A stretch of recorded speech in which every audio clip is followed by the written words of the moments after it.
just planted out some beautiful dahlias. Now I'm putting a little bit of straw mulch on top. I'll keep the soil from drying out too much.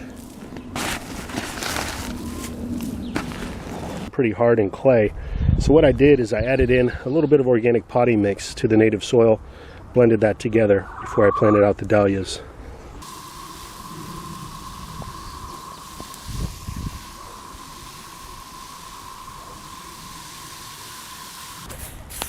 Just give this a bit of protection from the chickens until things get established.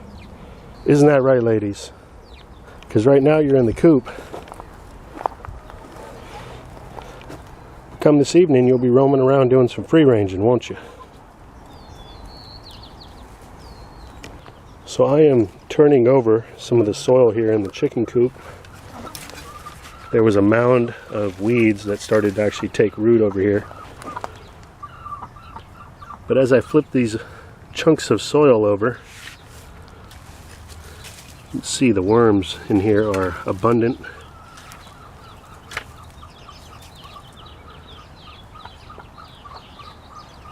And of course, here are my garden buddies here to help.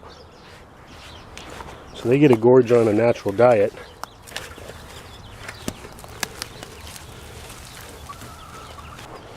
I'll put some of this on top of this compost pile so it can dry out.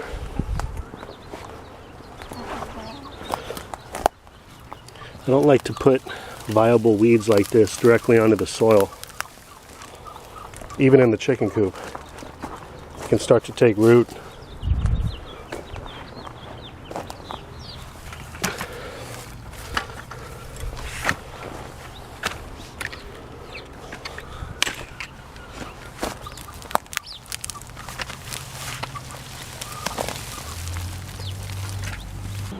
So bring these weeds over to the other compost heap, put it on the top, and also bring in all these worms.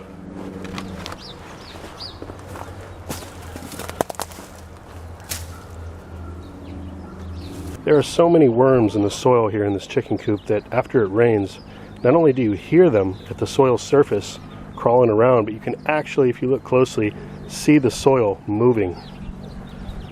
It's amazing.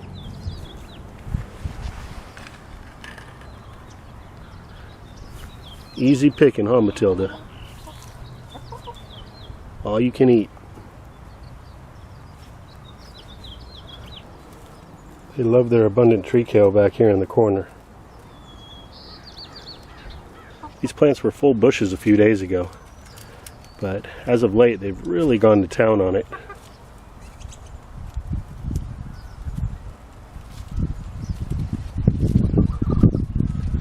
But it's this kind of design in their chicken run that helps to satiate the bird so that they're better behaved, more peaceful, happy, laying good eggs. So rather than just have a barren chicken run with, gravel or dusty dirt, just wood chips, go ahead and grow some other crops in there that the chickens might like to eat. When I establish new plants out here, just a little plant protection cage. You can make this out of basically anything. Some chicken wire around it, and the plant's protected. And as they get larger, you can take those protection cages off and they'll do fine.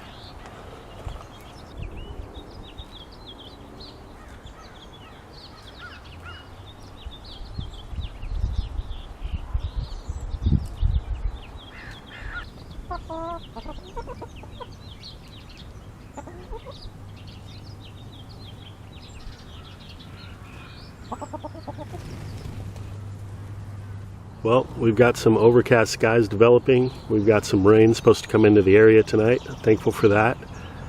And who needs a meteorologist to tell you this when you got the local bird population to let you know what's about to happen?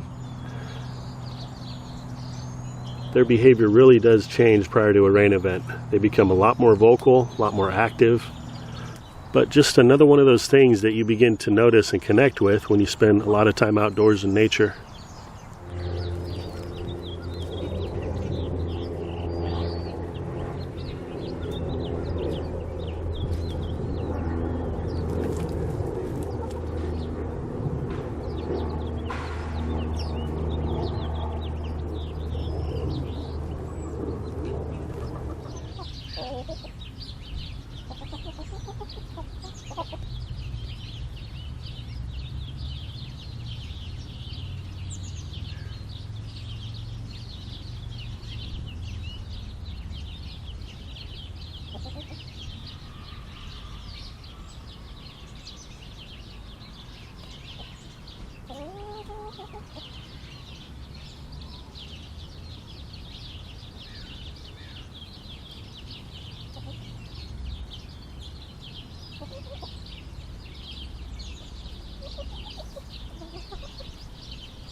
Oh.